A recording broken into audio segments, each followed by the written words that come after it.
Hello independent artists, Jonathan Milanis of Soundprise here. So today we're going to talk about Spotify playlists, and the video is mainly to just give you some concepts to think about, before you even release the single, and increase your chances of getting more Spotify playlist placements. So here we go. So the first thing is you need to be able to contextualize your story, and what I mean by that is, number one, how does this single fit in within your story and your artist career so far?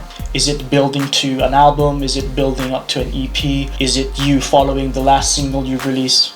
So there needs to be a story behind it, Just make sure that it's in alignment with the single. It has to make sense, right? And the second part of that is, going back to your social media and your Spotify for Artists profile. Make sure you update them, and whenever you pitch to curators and Spotify, they have a sense of idea in where you're at, and if they want to obviously know that they can amplify your efforts, The worst thing you want to do is release the single without any context, without any story. That's my first advice. So the second thing is, this is an important one.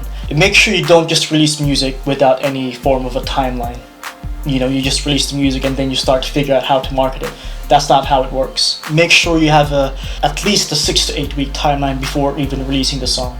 I can probably do another video on that topic itself. The reason why you want to give yourself time is you're able to hopefully secure some features in blogs, amplify your marketing efforts, like where your budget's going to go. The reason why you're giving yourself that time is to give you some leeway into increasing your marketing efforts, And again, if you're going to submit to curators or to Spotify's editorial playlist, you want to be sure you have time enough to do all those things prior to the release of the single. And here's another thing no one tells you about editorial playlists and increasing your chances in actually getting one, is the moment your single releases, Spotify has a system where it crawls the internet and actually sees whether anybody's actually adding your song to their playlists, anyone's listening. And that's just on the first day of release, right? So you want to hopefully try and secure placements prior to the release of the single. Emailing blogs, emailing curator and say, you've got this song you're about to release, if they can possibly release it on the single's release, And that's just going to amplify that data on the internet, which then again Spotify will notice, and that just increases your chances of being noticed by their editorial team, So number 2 is have a timeline. And that coincides with my next advice, is have a marketing strategy.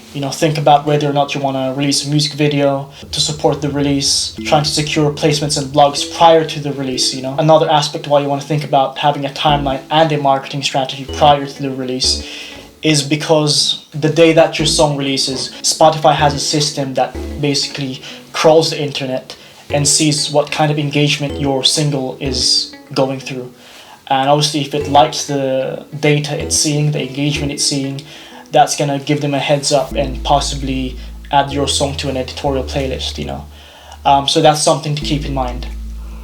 So I'm going to kind of mix those two advices. Have a timeline of at least 6 to 8 weeks to contextualize how you're going to release it, and make sure you have a marketing strategy in place prior to the launch and post launch. And I'll probably do another video on that another day. If you want, leave a comment below and I'll get to it as soon as possible. So number 4 is another important one, having a pre-save campaign. Now there's 2 sides to this story, because if you don't have a fan base and you're asking people to pre-save your song, it's a lot more difficult to get someone to pre-save it. Number 1 is not everyone has Spotify, right? And not everyone is gonna go through 2 to 3 different clicks when you do a pre-save campaign, whether you're advertising it on Instagram or you're organically posting about it. You gotta keep in mind, whoever sees that post has to like you, hopefully like your music. They have to click on the post, they have to sign in on their Spotify, put in their details, click this, click that, and there's just so many steps to it, It's still a worthwhile investment. Again, part of marketing is kind of understanding what works, There's no one-size-fits-all solution for every artist, for every song. So do a pre-save campaign and see if it's gonna work for you for this single. Now the second part of it is, if you already have a fan base, let's say you've got loads of engaged followers, you have a mailing list, then what happens is when you promote about your pre-save campaign is that there's a higher chance they're actually gonna go through the process of pre-saving your song. So it's definitely worthwhile if you have a fan base and a mailing list that are highly engaged. The moment people pre-save your single on Spotify, what happens is that basically guarantees Spotify will promote you in two ways. One is obviously informing the people that pre-saved your song that your song has released. And the second thing is it's automatically added to those same people's Discover Weekly playlists. So it's a win-win situation, you know? So the next advice is, specifically with editorial playlists, you gotta keep in mind it's highly competitive. You're against thousands of other artists that probably sound similar to you or really amazing music. They have a strong brand, they probably have a strong network in terms of the music industry. So the only practical thing you can do is how are you gonna pitch this song to the Spotify editorial team? Again, that goes back to advice number one. What's the story? How is Spotify gonna be interested in that story? Are they gonna be able to amplify your efforts? How many listeners are you bringing in? Do you have a fan base? Another couple of things to keep in mind is try to listen to a lot of different playlists and decide what playlist your song would actually fit in. Does your song match the playlist's energy? Does it match the mood, the emotion, the instrumentation, the structure, the vibe? Because if it doesn't, you basically lost the competition already. Because again, you're against thousands of other artists trying to fight for that exact spot, you know. So just keep that in mind. And the final point about pitching to editorial playlists is that try to submit it 2 weeks before the single's release. That just gives Spotify's team a chance to go through, you know, all these submissions, and hopefully they'll listen to your track. There's a couple of different platforms where that can help amplify your efforts in terms of getting playlisted in Spotify.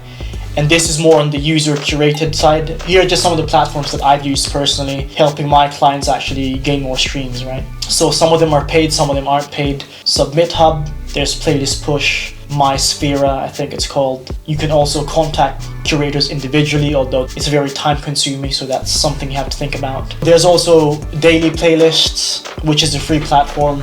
I highly recommend it. It's pretty good actually. I've gotten some really decent results from the platform. Indie Mono as well. I'm gonna try to link these all down below so you can kind of check them out. And again, this depends on your genre. Some of them only accept indie bands, some of them only accept pop, some of them accept, you know, just R&B or hip hop. So just keep in mind when you submit, make sure it makes sense with who you're submitting to. So the next thing is actually probably takes a lot longer. You know, if you're a big fan of music, you like discovering new artists, I would definitely recommend you creating your own playlist within your own genre, obviously, and include some newer artists, and maybe try to network with those artists. And obviously within that playlist you create, you obviously kind of sneak in your track, you know, so it's you're promoting your own music as well. And as you progress within your career, you'll get more people obviously following the playlist, especially if they're within your artist brand's culture, you know, if it's the same genre, you'll kind of build it, you know. So all in all, hopefully that helps. If you want to speak to me directly, hit me up on Instagram. I'll get back to you as soon as possible. In conclusion though, before this video ends, right, keep in mind that you can get playlisted by Spotify's editorial team. You can get into hundreds of different playlists, get thousands of streams, but that doesn't necessarily equate to building a fan base. And the reason why you're releasing music is to obviously gain a fan base and build a career out of it, you know. Spotify should be just a part of your overall marketing strategy.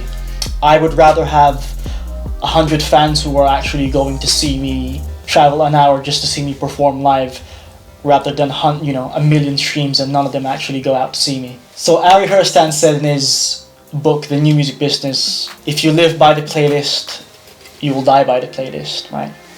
Streaming numbers doesn't necessarily equate to someone being a fan. Hopefully Spotify one day will be able to maybe create some more sense of community within the platform itself, and so maybe you're able to connect to your fans directly through the Spotify platform. Maybe that's gonna come out in the next 5 to 10 years, who knows. Remember, ladies and gents, we're trying to build a fan base here, right? We're trying to build a career. We're not here to just gain thousands of streams, which don't equate to anything. So thank you for watching the video. I hope this has helped. If you have any questions, any feedback, leave a comment below or send me a message directly on my socials, which I'm gonna leave below. And if you like the video, leave us a like, subscribe. I'm gonna try to provide more content on here to help you artists out. And have a great day. Peace and love, always.